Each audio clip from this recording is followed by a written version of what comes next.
So I see that you had yours labeled, was it human aggressive? Am I seeing that correctly? And that Yeah. you guys have inquired about the board and train, but now you're thinking about in person.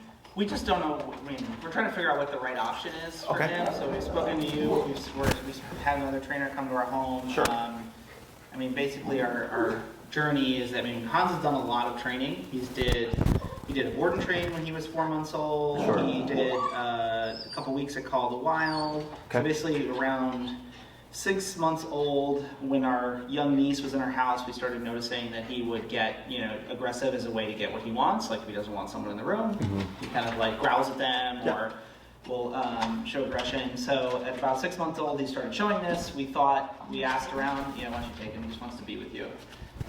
We asked around, and people were like, well, it's more obedience. He's a little scared right now. You need some more obedience, like more obedience. He was already good, but we're like, okay, more. So we did Call the Wild. We did more obedience. Then that, he was already obedient. He was more obedient, but he still would do this. He would still react when humans came near us, approached us, or really when people come in the house, he'd really get set off. If people touch him, he will nip them if he doesn't know them. Really well. They have to be like one of his best friends to touch him. So then we did more training, but people were very focused on positive reinforcement only. We tried a lot of people giving him treats, giving him toys, didn't make any difference with him. We've watched your video on your website about, positive versus leash training, prong versus e-collar. So then we had a local trainer who used kind of the leash. She called wrap him, so neck around the body. As a way to be able to control him more. So like we got better at controlling him. So like when people are in the room, we wrap him, we hold him on the leash, we can control him, but we can't really relax. The trainer, she does more off-leash training, so she was kind of inconsistent and didn't really want to commit to like a program type thing. So that brought us to our current journey where we're trying to figure out the next thing for Hans, next step. So we kind of are like convinced that positive reinforcement is not going to solve this problem for him. It's made him very obedient, but it's going to push him down. And then what you're going to do is you're going to pull up Why are you so anxious? It's most likely the new environment. I'll explain more, but what you want to do here is you're going to ignore him.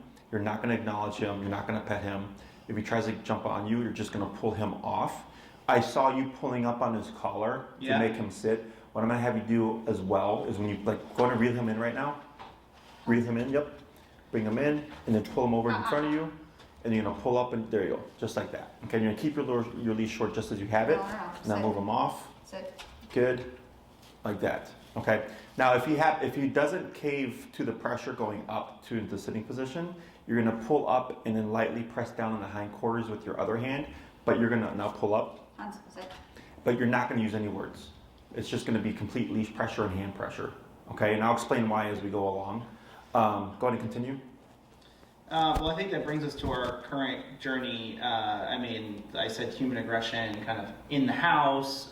Sometimes he'll bark and kind of get aggressive with people on the street if they approach us from the street. But because he's on the leash, we can generally control that. It's really just that we can't let him loose with other than 5 people in the house and not trust that he's going to nip them. Sure. 5 specific people. 5 specific people, right? And even family members that he's met 5 or 6 times, he will do, right? So, and not even to the point where they approach him, like where he'll just dart out, nip them, and then run away. Sure. Right? And so we have a muzzle I have in my pocket. We started using it about a month ago. Is it a mesh or a basket? No, it's the same one you had on here. It's a basket for his size. So I got a smaller one so he can get his tongue through it and he can eat. So over the holidays when we had family, we kept him on a muzzle a lot, so he could move around with people, but even with the muzzle, we had someone in our house just to see how it would go. Like he'll still try. It's the first time it's the first time we've kind of let him loose with a stranger in the house who was comfortable with dogs, and he did muzzle punch her 3 times. Up on your leash, bring him in, up. Yep, good. So that brings us to here. Like we want to start a family, we want to be able to have people in the house, and so it's been a 2-year journey almost to get to this point. So he's 2.5 months? He's 2.5 now. I gotcha. Okay. Just a couple of notes. I'm sorry I forgot to mention this in the beginning. I have staff that stays on premise, and their living quarters is right here. So if someone comes out, that's one of my staff members. Okay. So with everything that you're dealing with here, obviously it's not obedience, it's behavior. It's obedience is referred to a lot because when we think about structure and they talk about, if your dog has obedience, it gives them structure, right? And it gives them, it tells them what to do in the moment that they don't know what to do. Theoretically, like, it sounds good. But dog structure is different from human structure. Dogs don't tell each other to sit.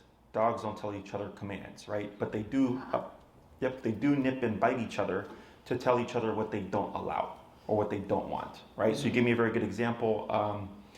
You said that he's learned to use his aggression to tell people he doesn't want them in the house, right? Which is exactly right? That's a conversation that he's having when, hey, I don't like you here, I'm gonna be this way. And then if the person leaves or we remove him from the situation, technically speaking, he's being reinforced for that behavior, right? So, so they may say, like, well, if you send your dog to place and your dog's on place, your dog can't bite the guests that come in, right? That's something I hear regularly. Theoretically, I mean, that makes sense, right? But if the dog up on your leash desires to bite the person is greater than its respect for the command it's given, it's still going to perform the behavior. Does that make sense? So like when I first started, like 12 years ago, very common where people were like, oh, my dog tries to bite other dogs, he needs to learn how to sit. And it never really made sense to me, even in the beginning. I'm like, well, why is that? They're like, well, if my dog is sitting, they can't bite the other dog. I'm like, well, but it's just a sit. There's no consequence for it, right? So the dog's still going to possibly do the behavior. So that's where we start to look into aversives, right? Now, aversives, in my book, are perfectly healthy. It's all over the place. We have technically aversives in our world. Like if we run a red light and there's a cop there or a speed camera, what happens is you get a flash, you get a ticket, right? That's an aversive to deter you from doing that again, right?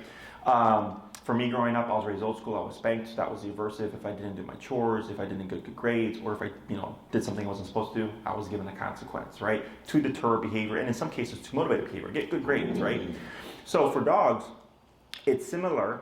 Their aversive naturally is just nipping and biting each other, right? That's the physical aversive. So if you're using positive only, positive reinforcement is good for stuff you want to see again. It's not good for stuff you want to stop. Okay, now I understand there's the whole theory of counter conditioning, which is if, like, he doesn't like me right now, if I give him treats, he'll feel good about it. It'll change his underlying emotional response going, hey, Jesse means good things, right? But it doesn't always work. It actually doesn't work. I mean, just to say, like, yeah, we're convinced, we've tried it. I mean, people have given him so much cheese to the point where he has diarrhea. It doesn't fix the problem. It did work with my family in human food over Christmas. Yes, I guess the human food, where he kind of like knew them, but that was his fourth or fifth interaction with them plus cheese was enough for him to be like, I'm mostly okay with what's happening here. Sure. But no, as a, like, the walk in and toss the treats and back up, like. Yeah. We had a dog trainer in the house for 90 minutes. He just basically growled and tried to bite her for 90 minutes straight while she threw treats at him. Yeah, because there's nothing saying don't do that. Yeah. That's what's missing. Okay, and that's the most common thing I get, because the most prominent form of dog training is positive reinforcement, right? You go to Petco, they have positive reinforcement. Go to PetSmart, they have positive reinforcement. Almost any trainer you find online does positive reinforcement. There's very, very, very few trainers that don't do positive reinforcement. Okay, so it's the most common one that you're going to find out there, because it makes us feel good to think that we can fix issues like this using non-aversives, right? Using things like food and praise and treats and toys and stuff like that. But realistically speaking, if he gave that behavior to another dog and the dog was like, I'm not having it, end of the conversation, unless he decides to go back. Because if he growled at a dog or nipped at them and they nipped back, we now have a conversation, right? Because he's going, this dog's going, I don't like you growling at me, whatever your reason is, right? They correct him. He goes, hey, who are you to correct me?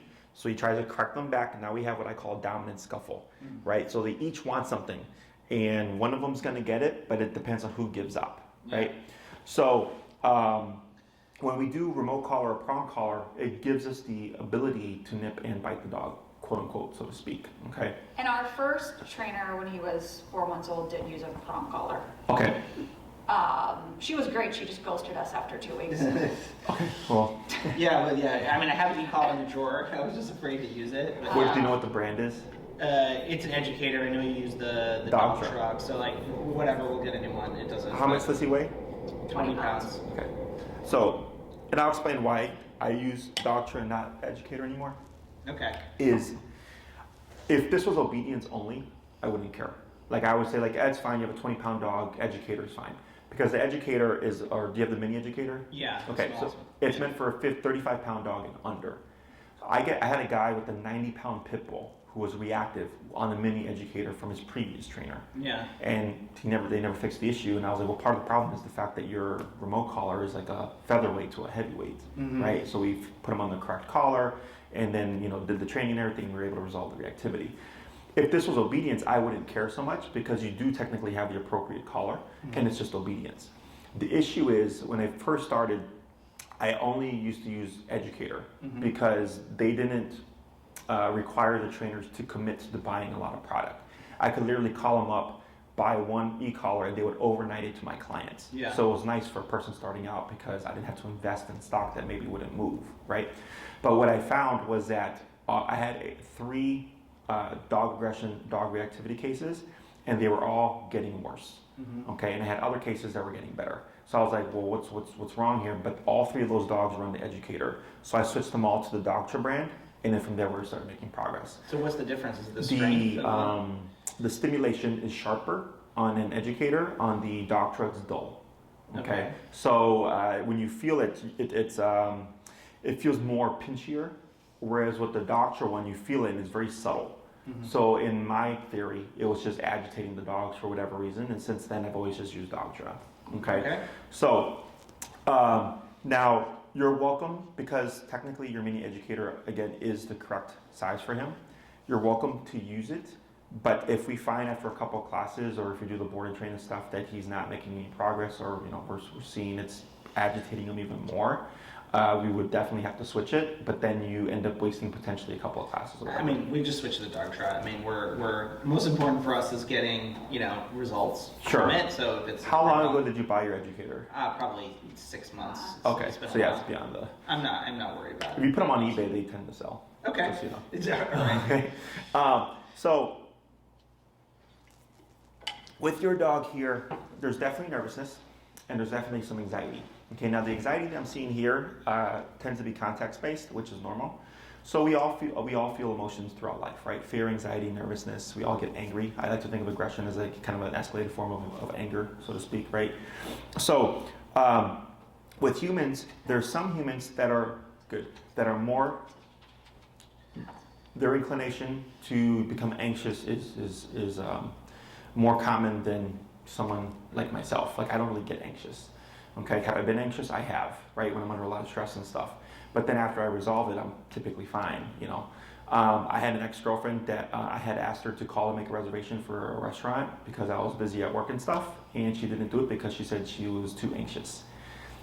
Okay, and I'm just like, okay. I didn't understand it at the time. That was like 10 years ago, but now that I'm 35 and I've learned a lot more about behavior and stuff, I'm like, oh, okay. I'm like, for her, that little thing made her incredibly anxious that she just couldn't do it, right? So same thing for dogs. Some dogs are just genetically wired to become more nervous, or to become nervous more easily, anxious more easily. Some will become very aggressive over the tiniest thing. Some will take a lot of stuff before they even become a little bit aggressive. Every dog's way to cope with things is different. Okay, so we cannot make your dog unnervous or unanxious or anything like that. What we do is we help them learn how to handle it better in a healthier fashion, so to speak, as in don't become defensive, don't become aggressive. We also teach you how to handle and live with a nervous, anxious type dog. Okay. Now the anxiety that I see I'm feeling here, the reason why I said it's most likely more context-based is because he's already starting to calm down. Yeah, I assume he senses this is a dog place and he thinks it's a daycare. We're going to leave him for the day or something. Oh, in my opinion, because I see this a lot, it's because you're being more consistent with the conversation. So when you guys first got here, do you know what you did that was technically incorrect? I would like to hear. I don't know. Maybe we hesitated or weren't sure what to do. So first you had him. Well, first thing is you came in. He growled at me in the door. You guys started talking to him in a high-pitched voice, right, to soothe him. We go up the stairs, and you're like, come on, bud, let's go. Go up the stairs, right? Talking to him some more. So what that does is, up on your leash, is it escalates the brain. It stimulates the brain, right? So like, let's say he's sitting on the couch and you want to give him affection. Hey, bud, what are you doing, right? And sometimes you'll probably see the tail thumping and all that because he's getting excited and you pet him. That's stimulation. That gets the brain going like this, okay? Then we come in, you guys get settled, I'm moving back and forth. You had him originally, he was getting anxious, right? And then you try to make him sit, you're holding the collar up. He did eventually cave and gave you the sit, but then a few seconds later, up on your leash, good. He walked over to, I'm sorry, your name, ma'am? Joe. Jill? Joe. Joe. Walked over to Joe, and then he hopped up, and then you let him climb you, right? And then eventually you brought him off, then he turned around, again wanting to climb, and then you started putting boundaries. But then you started to say, sit. And then I said, what we want to do is not say sit. What you're going to do instead is you're going to take your leash, you're going to do this, and you're going to do what you've been doing since, okay? The difference here is sound stimulates the brain. Okay, so when we're dealing with behavior, we really don't, even when we train dogs for obedience stuff, don't use a lot of sound. Okay, we train in silence. We let our tools do all the communication, and then we layer words later, okay? But we're sound-based. We're humans. We understand what these things mean by definition, right? So we tend to jump to that stuff as a first resort because that's what we know.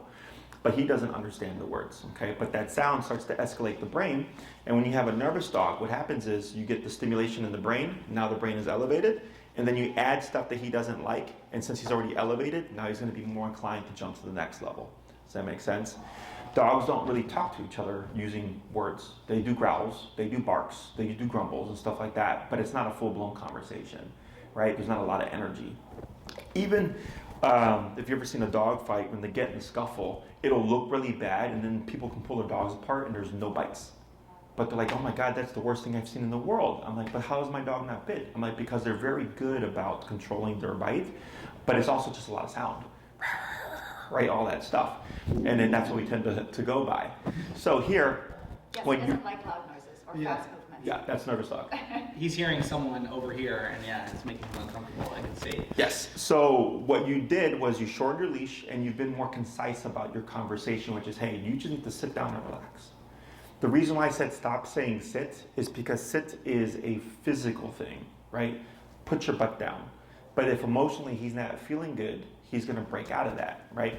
But again, it's the sound of sit that's stimulating the brain. But when you go straight to pressure, I'm not sure if you guys are aware, like children that are on the autism schedule, on the autism scale, they have, some of them have service dogs that sit on them and they put pressure on them to help calm them down if they're ever having a fit or anything like that. So you're technically doing the same thing here. We're doing a form of pressure, okay? Pressure can calm a dog down when done correctly, okay? When we do pressure, we tend to do either too much pressure or we tend to incorporate sound into the pressure, which is counteracting, and it just creates more of a more frustration. Okay, so we just simplified it. So just pull him over, keep him right here, pull up every time he gets up, and that's it. No need to say sit, none of that stuff. No need to say stay. If he gets up again, you just pull up. He sits back down.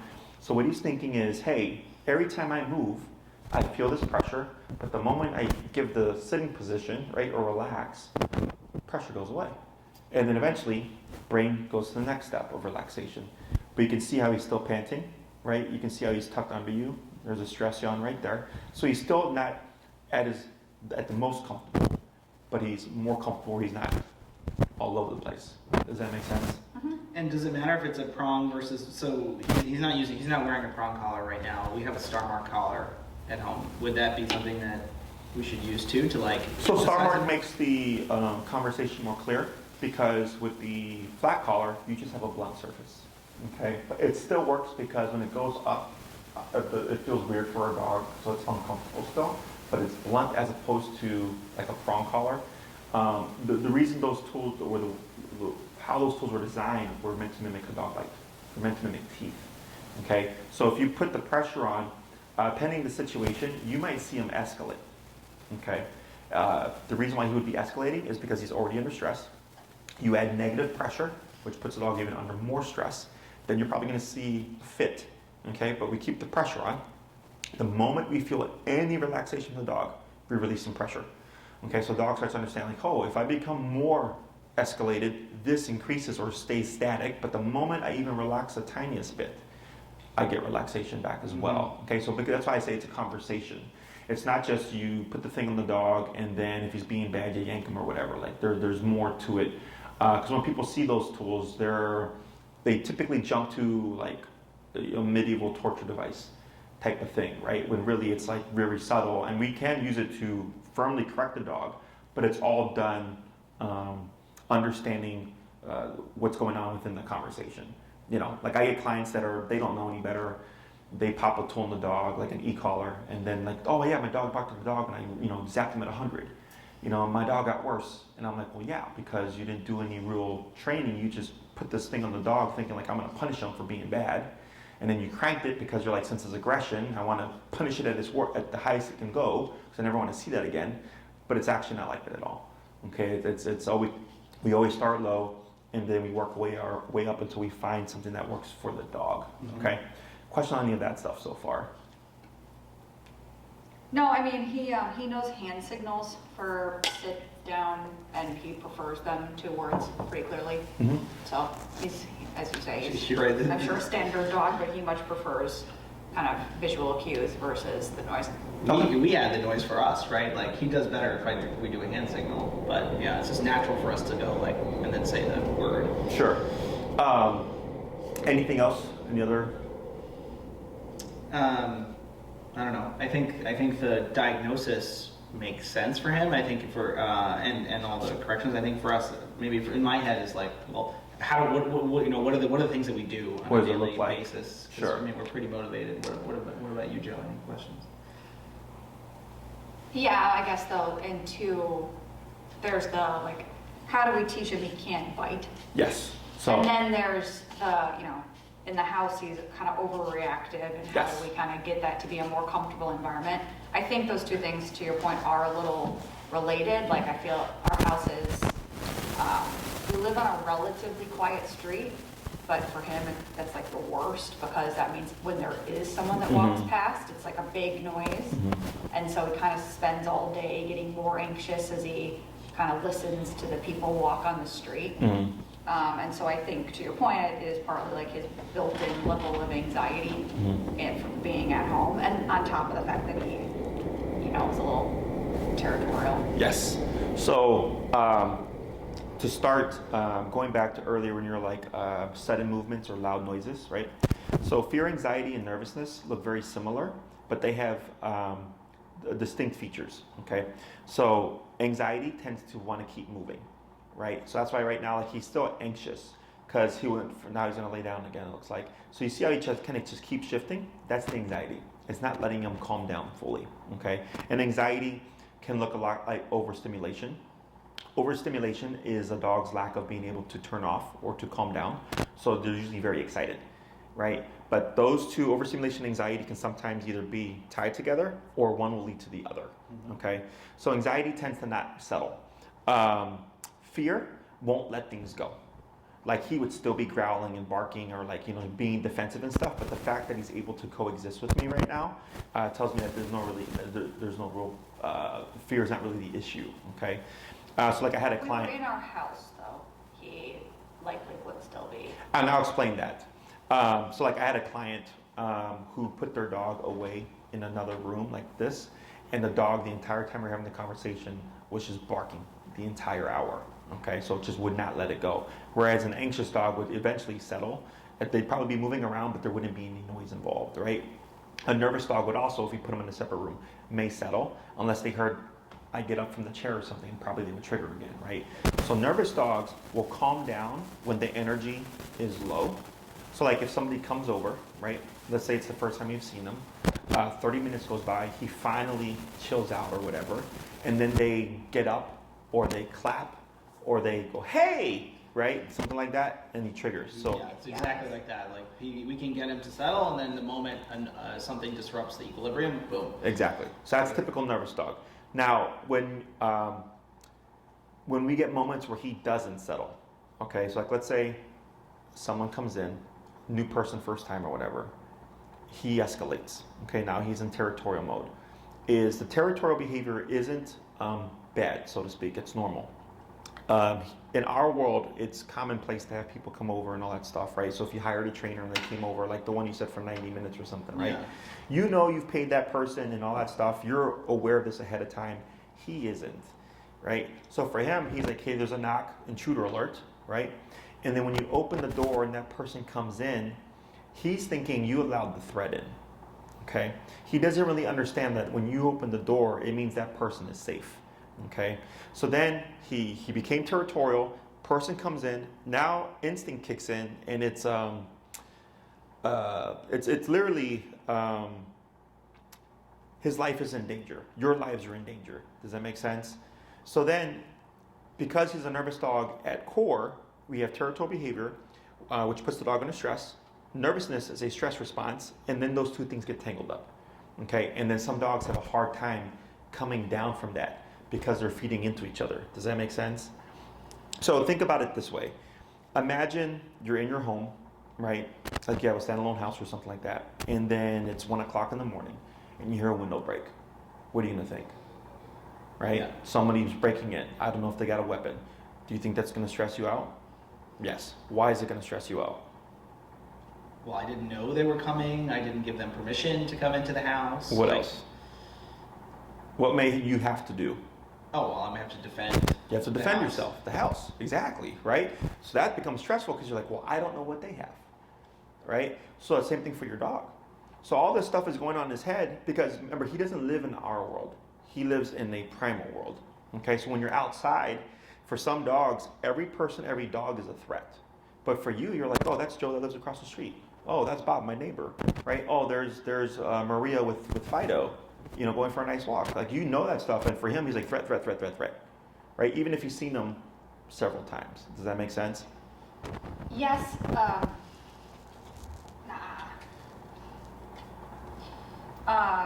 but I would say it's like extreme how long it will take him. Like my sister stayed with us for 2 months in COVID, and this was even when he was younger and less aggressive, and like he growled at her every single time she came down the stairs for 2 months. Yeah.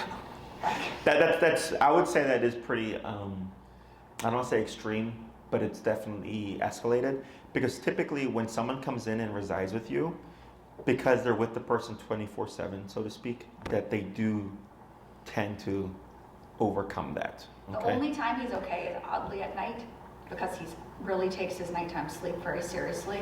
And so if they come in the middle of the night, he's like, I'm tired. Go upstairs. That's the funny part. Like, yeah. Just have guests come over at night then. There you go. What do you need me for? I mean, really, we had two people that had never, in hindsight, this felt, might have been risky, but it's like, we had two people staying with us he never met before. They went out partying, they came up at 2 a.m, he didn't even make a sound. I don't know, but... That's interesting, because typically... and he was sleeping 20 feet from the door, so... Yeah, he must be a heavy sleeper, because usually dogs will... That's like a thing, right? Where the He's dog a will... pretty heavy sleeper, yeah. And I'm sorry, you guys like in a high-rise or like a condo building? We have a single family home, but it's I 4 see. stories. So we used to have him sleep in his crate on the ground floor, and we've moved him up. So he doesn't sleep in our room, but he sleeps on the landing outside so that we can gate it. So now when we have guests, we don't risk it. We just have him sleep up there with the gate closed. Okay. But we used to have him in his crate he was on the main level. Okay. Any other questions or? But is that making sense to you? Like just like all that Yeah, I mean, the behavioral stuff. I mean, you highlighted that, other people have said, and we agree, he's very stubborn. It's like, he never bit your sister in 2 months, but he, never yielded to her as being like fully accepted. Fully accepted. He would sometimes crawl on her lap, but she would never let her touch him proactively. Yeah. So I guess it's just like his stubbornness is very, very, very strong. That's all that I would add to that conversation. I don't call it nervous. I'm stubborn. I'm sorry. So stubborn is, let's say we start to train him, and maybe we're trying to train him to like walk on a leash and a heel, and you see him resisting like this, right? And no matter what we do, he's just like this, right? He's completely resisting. That's why I dub as kind of stubborn, where the dog's not wanting to comply. For me, that's all his nervousness. Yeah. Okay, so the reason why for me that's important, because the way you end up perceiving him in the situation is different, right? When you're like, oh man, my dog is stubborn, he doesn't want to accept you as a friend, right? It makes it sound more negative. As opposed to, I have a really nervous dog who takes a long time to like accept, or needs a lot more than the normal dog to get to accept someone into their circle of trust. Does that make sense? Yeah, okay. Because dogs don't do things out of spite. They don't do things to piss you off or to prove a point. They do things all through instinct.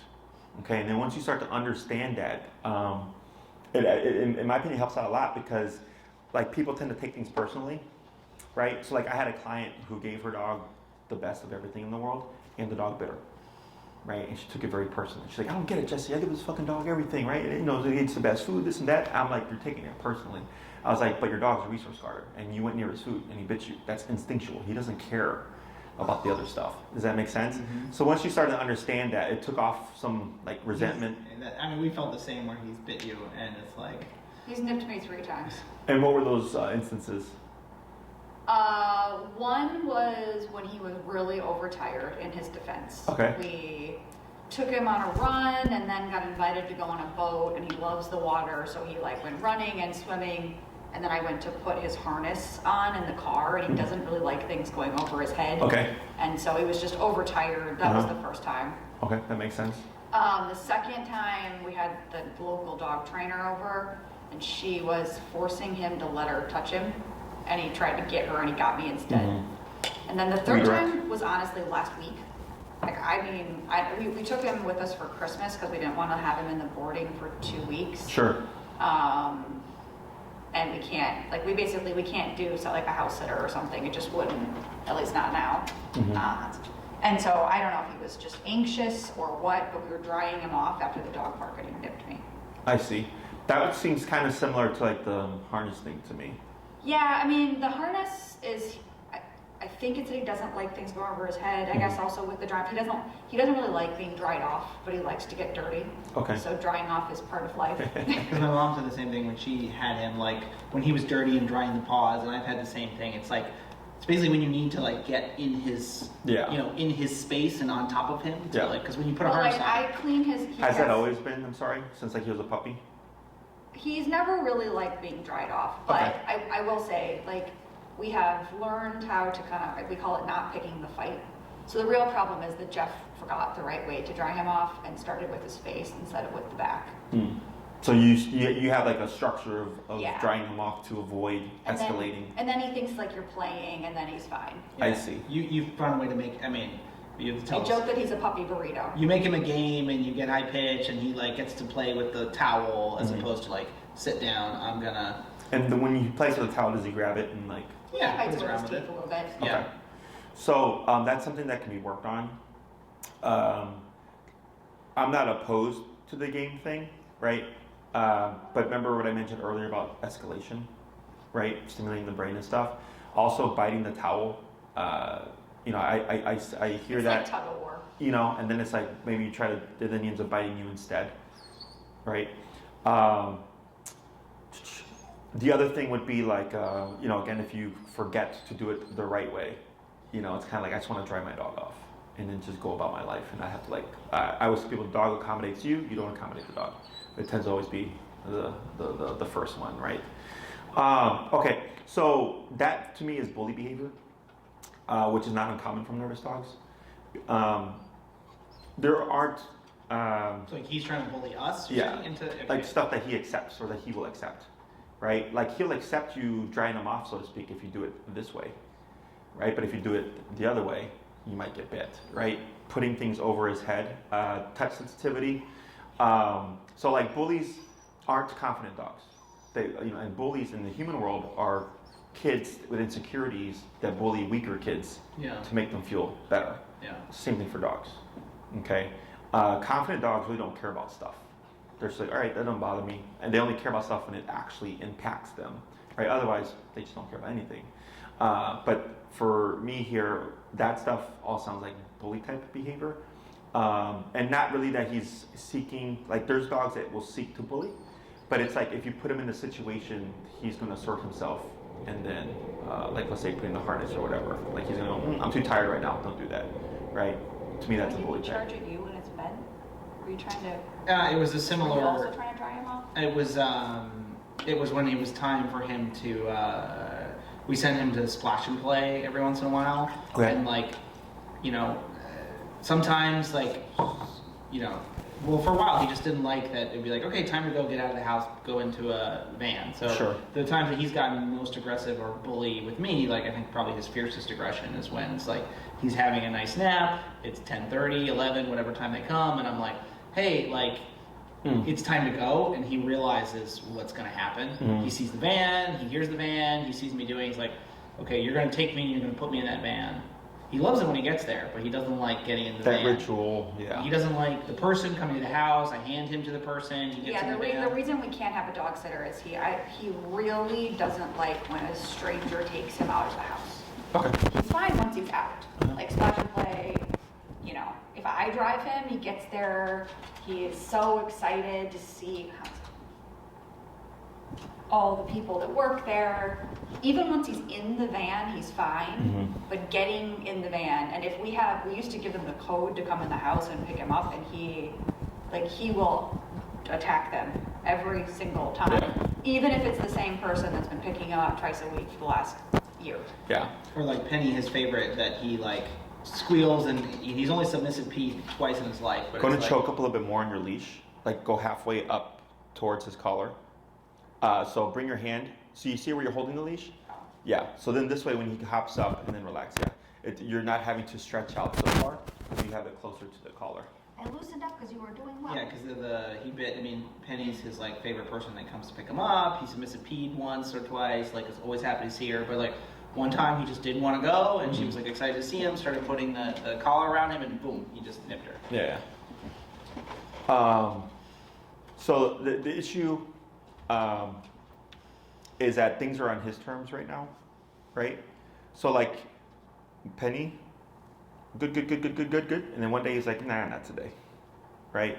So that's where we have to start putting things in your terms, right? Where it's like, hey bud, we're gonna do this, and if you don't like it, too bad, we're doing it, right? And if you want to act out, fine, but there's gonna be consequence for it now, right? And it's not that we're trying to be mean, but that's essentially what's missing here, okay? And I it's guess not to Jeff's point though, that has, not with an e-collar, but like, we've learned that, okay, we call it picking a fight. Like if a fight is picked, we have to win. And so we don't, like, it's not like we just roll over and like, oh God, you know, like I've flipped him out of his bed when he's coming at, like when like he the charged submissive Jeff, role. I was like, and I flipped the bed over. Yeah, but I mean, the one you weren't home, but the serious, like I had him on a leash, serious escalation. Really didn't want to go, like trying to charge at me and bite my leg, and like. So you were trying to take him out I was trying to take him out. But to the splash and play, or just for a walk? For splash and play. He knew that they were Okay. outside already, and so he was like, I had him. He was already on the leash. I grabbed him. He was trying to charge me. Like literally had to just like string him up and drag him, you know, through the house. I threw him out into the yard just because like to reset the situation, and then I went out and got him a couple minutes later. And was able to get him to go. But Okay. he was, yeah, I mean, Good. I mean, it's pretty strong. Yeah, no. Is I have a client. Their dog's not that much bigger than yours, and the mother, who's in good shape, she's probably like in her like late 50s or 60s, was walking the dog, and then before the class became reactive and took her down and broke her glasses. Like she like banged her face, you know, because they're lower to the ground and stuff, so it gives them more leverage because our center of gravity is here. So. So the main thing that I hear there is that you have the assertiveness to apply yourself in how do you say? To reinforce discipline, because that's what people have a problem with. Okay, especially when we're using tools like prong and e-collar, because they tend to think like it's going to ruin the dog, it's going to ruin the relationship, this and that, it's going to make things worse, or they just feel bad about it. You know, I had a client whose dog like attacked the husband a number of times before I showed up, and he had like, it was a big dog. It was like it's like a Bernese Mountain Dog. It looks just like it, but with short hair. I forget what the name is, but it's from like Switzerland or something. And intent to do harm, and the wife had a really hard time like using the e-collar on the dog. And I was like, you have to. I'm like, the dog's like literally attacking your husband, you know. But she just felt bad. So that's what usually where we struggle as trainers is with the owners. Being willing to apply what they need to apply to remedy the situation, because dogs will go to the extent they feel needed or to the extent they have the confidence to do. Okay, that's what makes me an effective trainer. Is if I come in and on day one, if I have to max out the collar to shut down the aggression, I'll do it. I don't jump there. I work my way there, but I'll go there no problem. Whereas an owner will be like, "Oh, Jesse, we're at 30. Is this normal?" And I'm like, "There's 127 levels. We're at 30, right?" So. And which is fine, you know, we help them through it, but that's typically where we struggle, because when they come back, like I have a client right now who kept struggling with dog reactivity. and for months, and I kept pushing their classes apart to give them time to work on stuff, and I kept telling them, put a prong collar, because they're doing e-collar. And then finally, she emailed me last night because I was out of town. I just got back in last night, and she's like, hey, Jesse, we put the prong collar on like you suggested, and literally a 15-second situation with reactivity became a split-second interaction now with the prong collar. She's like, I wish I would have done this sooner. And I'm like, yes, this is why I kept telling you, put the prong collar on the dog. But they just, for whatever reason, we're struggling with that. Well, I don't want to say we've never had that, but I mean, just to be honest, that is sometimes a point of discussion is like, oh, well, will he like this? Will he not like it? And I guess what I just want to clarify with you is you're saying like, should we give him zero consideration for what he wants or like a little bit of consideration? I guess that's where because that's where, I mean, because what he wants. That's what we're going to debate a little bit. Is right. Like how much consideration? I want to give him zero consideration. It's zero, because if you give him any bit of consideration about what he wants, keyword what he wants, if he doesn't want someone in the house, you're going to have a problem there if you're giving him consideration. Does that make sense? That behavior is not going to go away. So when it's like, hey, like there's some stuff where I do care, right? And I'll try to balance things out because we want the best both for the owner and for the dog. But in some cases, it's going to be zero for the dog. When people come over, it's going to be zero for him. I don't care if you don't like people coming over, but people are going to come over. So you can just live your life, right? Also, you want to think about in the future, for growing your family and stuff like that, right? Is if you're trying to balance consideration for the dog, but at the same time controlling aggression, it's going to be back and forth. And then when you throw kids into the mix, kids that don't really have motor skills, that are learning how to go from non-mobility to crawling to walking. I get clients with golden retrievers that love everybody. Then they bring home a baby, and all of a sudden the golden retriever's being aggressive or defensive. And I say it's normal because they've gone X amount of time without having a child around them, and here's this child. Then they acclimate, and then the baby starts crawling, and then the dog starts growling again, and everybody flips out. It's like, oh my God, the dog's growling, the baby's crawling. I go, that's normal, because the baby went from non-mobile for months to crawling. And then the dog gets used to it. Then the baby starts to walk. A dog starts being aggressive or defensive again. It's all normal stuff. But, it's much easier if it's just like, hey, this is what it's going to be. You can't be defensive about it, right? Now, we do have to balance, because there has to be a way for him to handle things that he does not like, right? So we have fight, flight, avoid, and submission. Currently, what is he using? He never runs, so flight is never an option. In extreme situations, but not often. Yeah, I've never seen him really run away.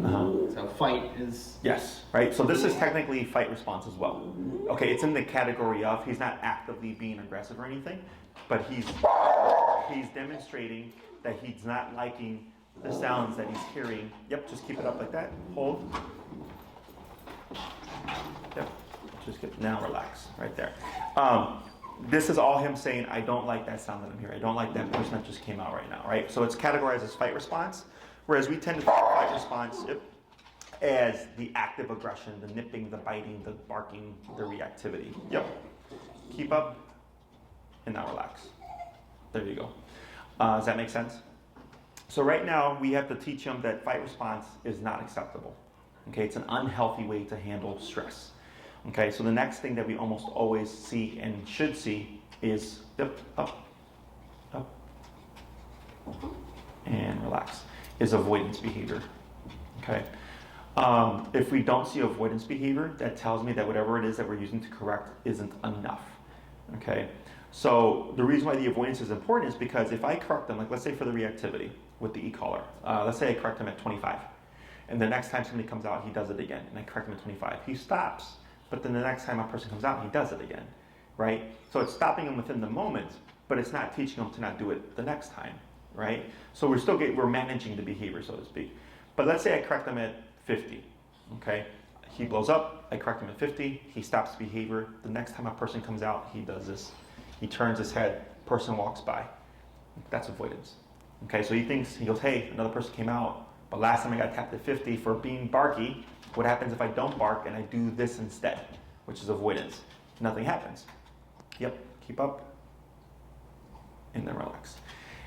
So that tells me, yep. Should have put this on my right hand.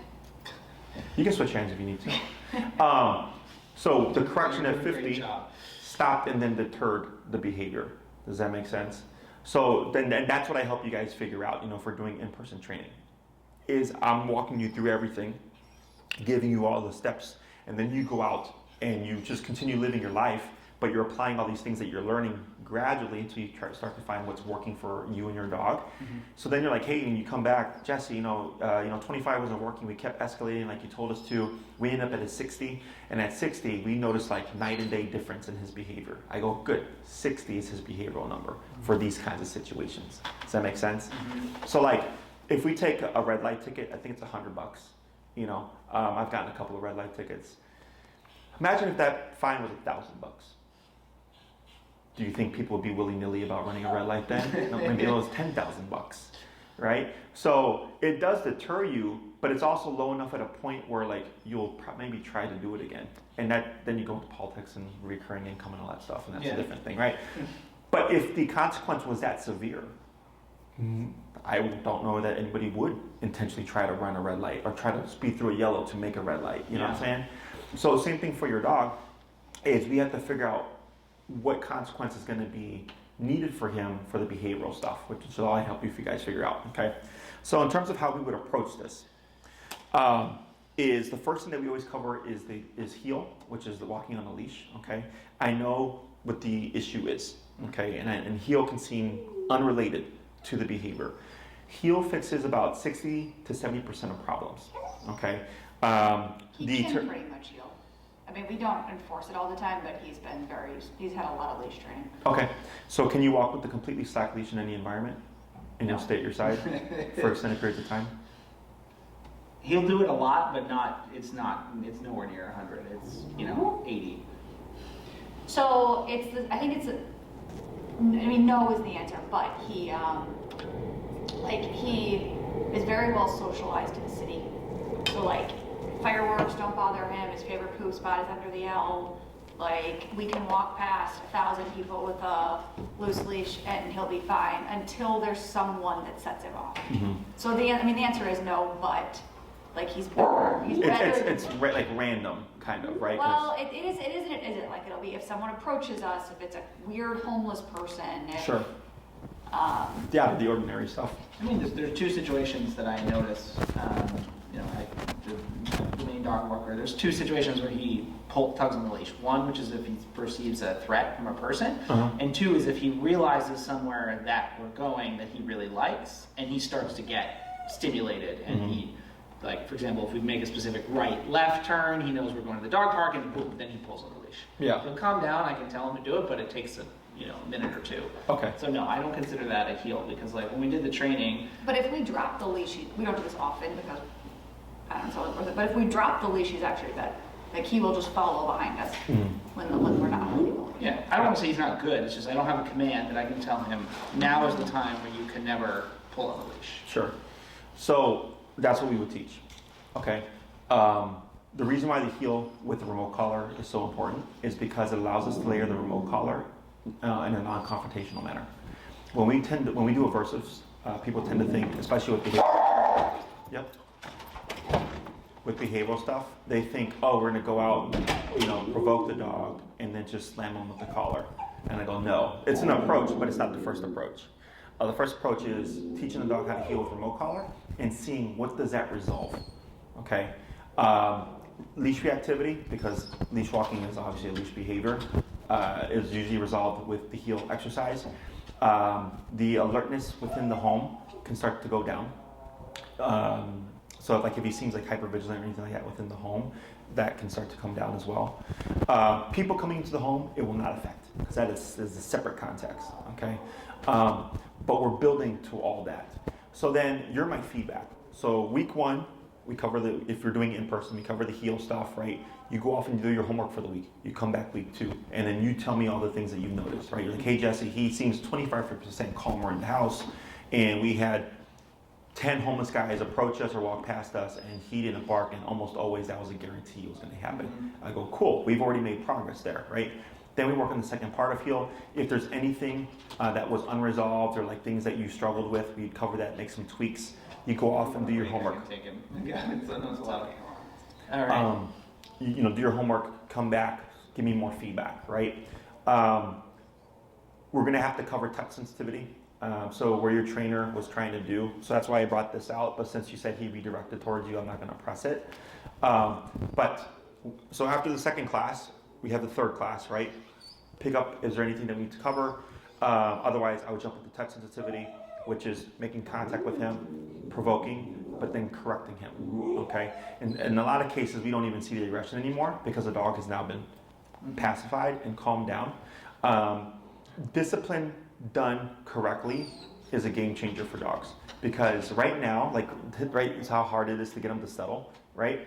Is because no one's bitten him yet, so to speak, right? So right now, everything's on his terms. Like, even though you're doing this, it's still him that has to calm down. But if I have an aversive, like a remote collar, that can correct him to calm him down, it's now going to be on my terms. Does that make sense? So once dogs get bitten, so to speak, for the first time, it changes things. So like for me growing up, don't do that was simply don't do that until I got spanked for the first time. Now don't do that had a totally different meaning. Does that make sense? So by the third class, probably want to touch upon touch sensitivity, see how he does with that. If everything's going well, the fourth class most likely would be the in-home people coming over. How do we shut him down, calm him down for the territorial stuff? And those things go hand in hand. Okay, so then now you can have guests come over, including people that he doesn't know. You can calm him down, but then you also have an exercise to start pressing his sociability with people that come into the home. Okay, I don't care about people outside of the home. Okay, I just care about people like friends, family, stuff like that, people that he would see regularly. Everybody else on the street, hey, can I touch your dog? No, that's fine. He doesn't need to be touched by a random person, okay?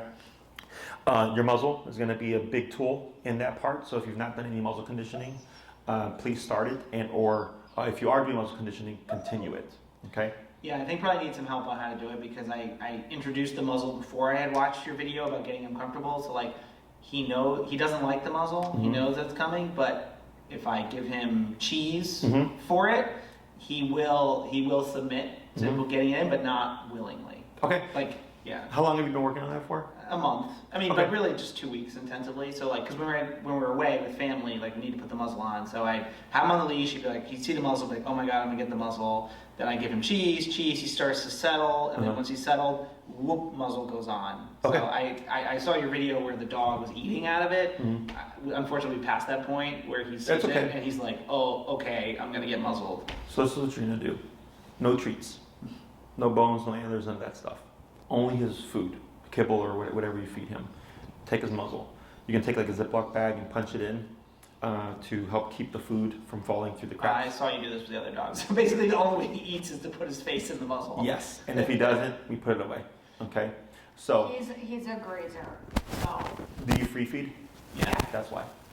Okay, so you'd have to stop the free feeding because right now he's feeling that food is anytime he wants it, which lowers its value. When you withdraw and give things in limited quantities or at certain times, it elevates the value of whatever it is that we're using.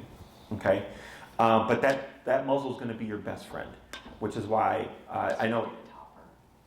Yeah, I mean, you're right. He's not food motivated, but the breeder open fed them bowl the whole way, so we just kept it going. But he is motivated by things that are not kibble. He will basically ignore his kibble all day and be very excited for anything. But so I guess the question is, could we put his topper in it and still get the same effect, or is it like literally the only source of food? In the morning, he gets a topper, so that he will eat immediately. It's just not as kibble. So I had a dog that didn't eat for 5 days, and then he finally ate.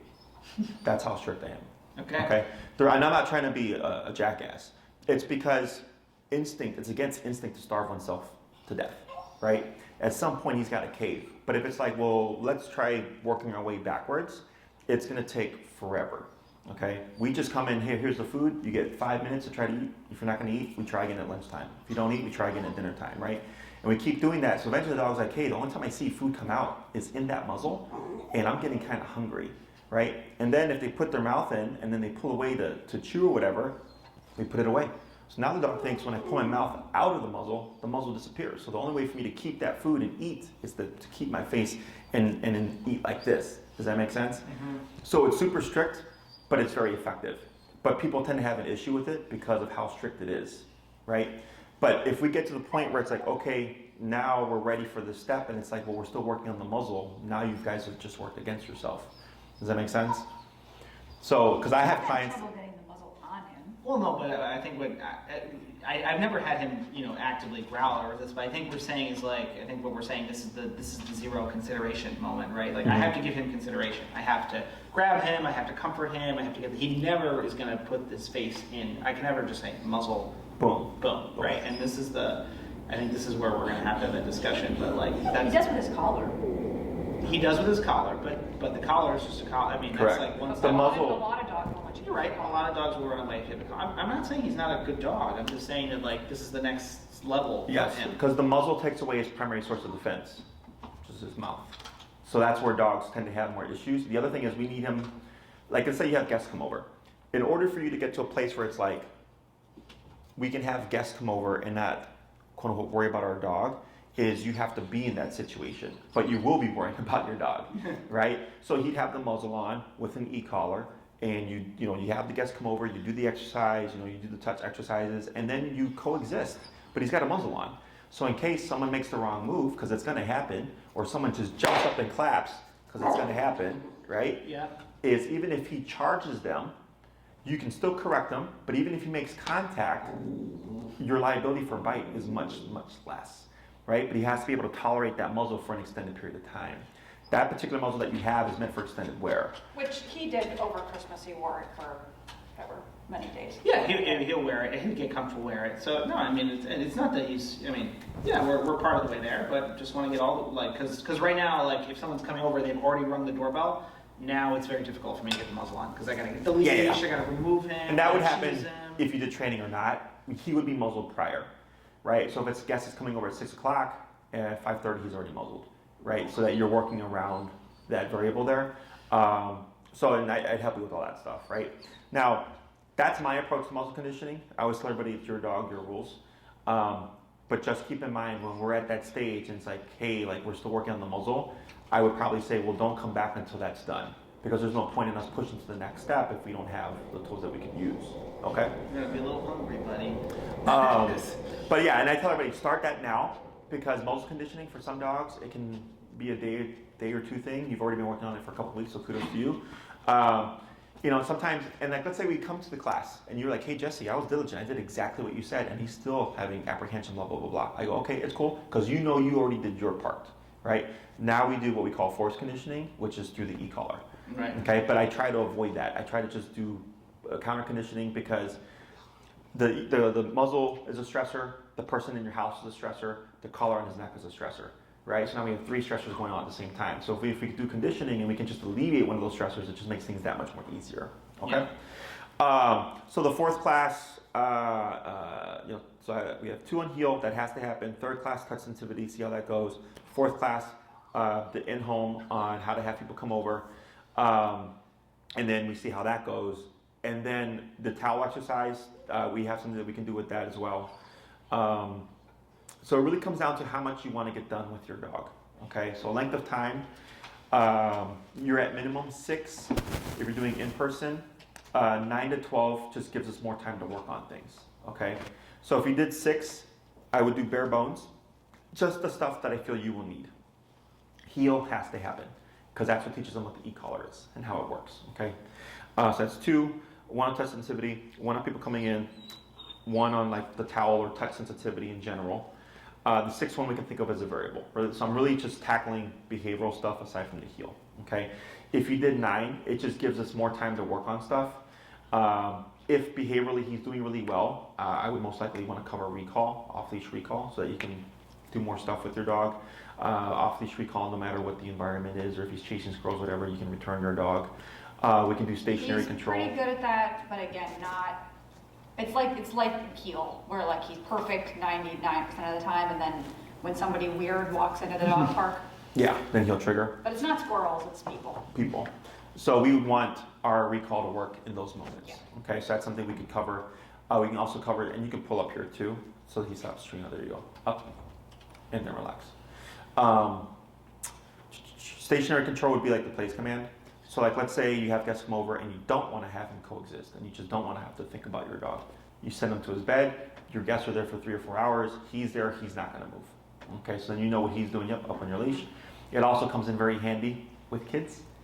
Okay, I had a client whose dog didn't like their baby, and at all, just never liked the kid. So we taught him how to place for like 6 hours. Okay, because I was like, you're gonna do tummy time. Your baby's gonna be crawling. Your baby's gonna be in a little walker and all that stuff. And you want to not have to worry about what your dog is or where your dog is or what your dog is doing, right? You just focus on your kid. You know your dog is there. At least you have control over one thing, right? So it's a nice tool to have for nervous reactivity stuff. It's probably on us that we never made it go longer, but he can place for like 30 minutes. That's pretty decent. I mean, I think the good news is that like he has a good foundation, Yes. right? So he has a great foundation. You know, he's at 80% compliance versus 0. But so I'm hoping we can move through these steps relatively quickly, because like as you said, we can get him in place for 30 minutes. Yes, right I now. agree. All your foundation is going to help kind of expedite things a little bit. Okay, it's the behavioral stuff that's the variable. I know what I can get done with obedience as long as the owner's doing the homework. We can get it done, right? That's why ours is a 3, 6, 9, and 12, right? It's the behavioral stuff because now, like once we cover the people coming over and everything, I'd most likely ask you like, what do you want to do?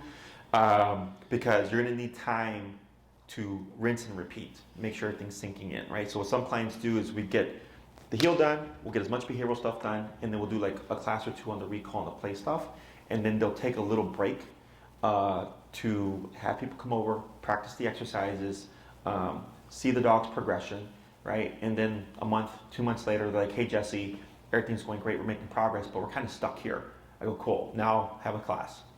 They come back. Or I come in or whatever if they need to in-home, cover that last little bit. Okay, take your time, rinse and repeat. Then they'll call me back when they need the next class, right? Because behavior takes time.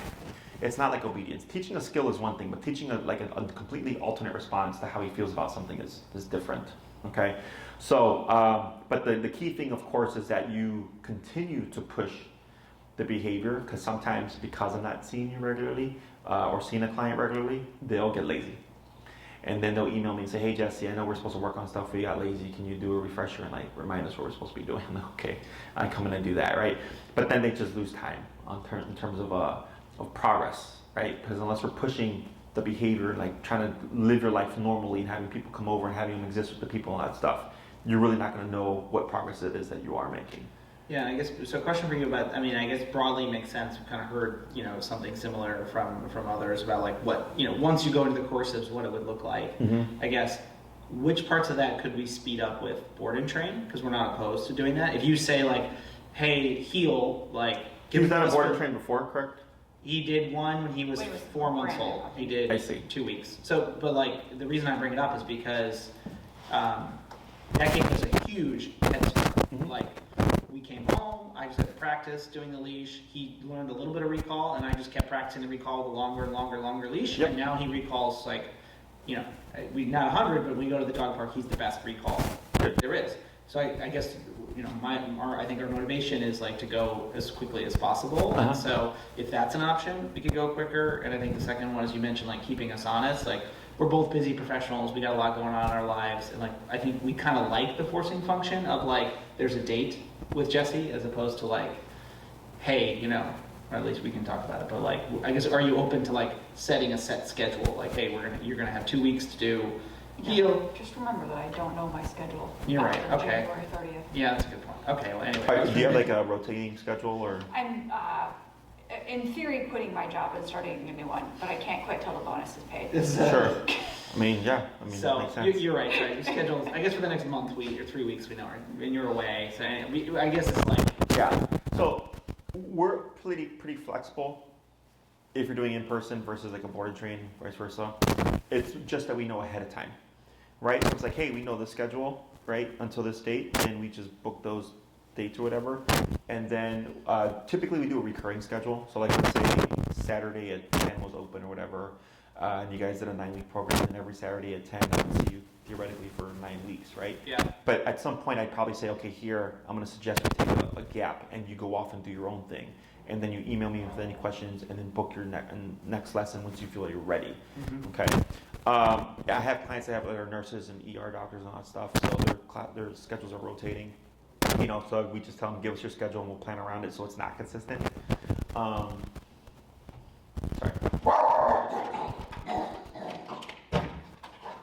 next one's here? Yes.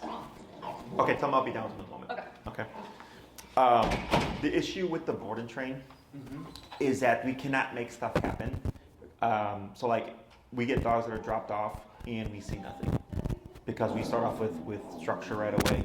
So the dog goes, well, this is much different than my home, right? So then we can't work on stuff if we can't see it.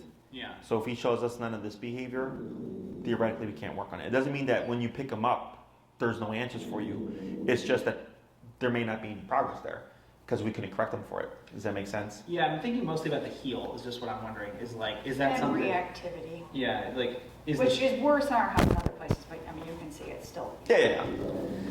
That's all I was wondering. Is like, is a heel something that a week of board and train? Because like he learned how to sit, he learned how to place. Like 1 week to sit perfectly at 4 months, 1 week to place perfectly at board and train, and he didn't forget that when he came home. So that's all I was wondering. Sure. Is like if we left him for a week to do the heel, would then it just be easier? So in a week we cover everything. Sit, stay down, come place heel. Okay. It's just how far do we get it? Yeah. So we have 1, 2, 3, and 4 week board and train programs. The 1 week we cover everything. It's we call it the On Leash Foundation. The second week we start pushing towards off leash, and then third and fourth week are like we're pushing off leash even further and further, right? So we get all that stuff done within the time frame, and you do get follow-ups as well. So like if you did a 1 week, it'd be a 1 week, and then you get 2 follow-up lessons, 2 1-hour follow-up lessons, right? So like, let's say you pick up your dog, well then they're going to teach you the conversation of how the e-collar works.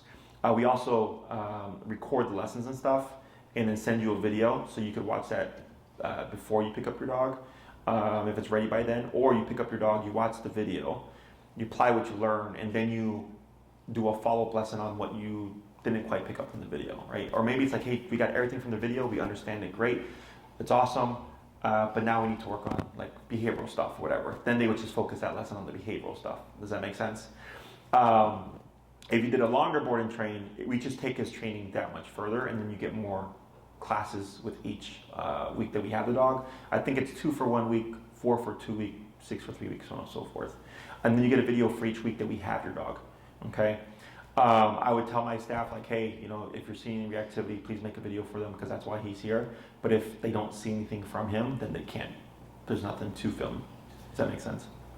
Yeah, I was only just thinking about like getting us a head start on the e-collar. It was like, would a 1 week board and train mean that he has a head start on heel and e-collar? And Honestly, or no? I would just do it yourself. Okay, that's what I want. That's what I want to know. Just because if we did the 1 week, it's going to take away a lot. I know you guys are busy, but it's going to take away a lot from the learning experience of how to use the tool, how your dog responds to the tool, how to work your dog through moments of escalation. That's all the stuff that you are important. It's important to you to learn, right? Because we already know how to handle this, right? Like right now, ever since you've been pulling up, yeah, he escalates, but now you have an ability to just shut him down, right? It's a band-aid, so to speak. We already know all this stuff.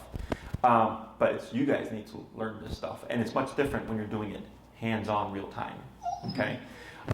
It's just his level of intensity at the house, it's high. Yeah, I So understand. he would not be doing this if we're sitting in our house. Sure, but at that point you'd have an e-collar, right? So then you'd have something to stop them. And then what I would most likely say, like in the beginning, until we get to that point, and we can even make the in-home class can be as early as the second class if you guys are like, hey, we really need this to get done. It's just the first class has to be healed. After that, I can play everything by ear, Yeah. right? But my recommended layout would be 2 on heel, 1 on touch, then the in-home, or we can flip that to the third class, right? It's just, so by the time we get to the in-home, your dog has had a few weeks of exposure to the e-collar, you've had a few weeks of exposure to the e-collar, you're much more savvy with the tool, is what I'm considering, okay? But technically, it's all flexible. If someone comes in day 2 and they're like, class 2, like, Jesse, this happened, we need to cover, I go, okay, cool, shifting gears. That's not a big deal. And sorry, I know we're slightly over, maybe just one quick last question. On barking, so we have a big, like 4-story bay window that looks out to the street. And so he likes to sit there and bark at people that walk past. Not only is it annoying, but I think it raises his anxiety level. Yeah, we can correct that. Okay. Yep. Anything, we can correct and stop almost anything. Okay. Okay. The only stuff that I don't is like I had a client, for instance, that didn't like that her dog smelled and licked other dogs' butts, and I'm like, that's what dogs do. I'm not going to correct that. You should have gotten a goldfish. But yeah, but anything that you don't want, we can correct. Okay. Last thing would be dogs. Think of the e-collar as a cop. So when your dog has a remote collar on, your dog's going to behave better. Typically, the e-collar tends to go away within the home. Okay, because that's where things are more consistent in terms of structure and stuff, but the dog would be wearing it outside. It's just the way of the world. That's why we have cops in prisons and judges in jails to keep things in line, okay? So don't think that we're gonna just train the dog and then at one point you just stop the training and you're done. This is a lifestyle, okay? Yeah. But once you understand the structure and you're reinforcing the structure, it's easy peasy. It's just living We life just then. go to get on a walk, we put on the e-collar, and Yep. he probably behaves, and Yeah. 1 out of 10 times he doesn't, you just kind of... You have something to stop him now. But you have something that's going to stop him and then make him think, all right, the next time I'm probably not going to do that. So we start to see his gaps. No one is perfect, right? So like if you have him and then for a year and then all of a sudden he has a bad day and you correct him, get him back on track and then you continue living your life, well, that's a hell of a lot better than every day. Mm-hmm. You know, because I get clients that can't walk their dog because they go outside and the dog's just reactive at everything, right? I'm like, so it's not going to be perfect, but you're going to start to see like, wow, we've gone 2 months, 3 months or whatever of him being good, and then he had an off day. We corrected him like that. We resolved it, and now we're back to having good days again. Okay? Thank you. Yes, thanks, Jesse. And then you can email any other questions you may have forgotten to ask.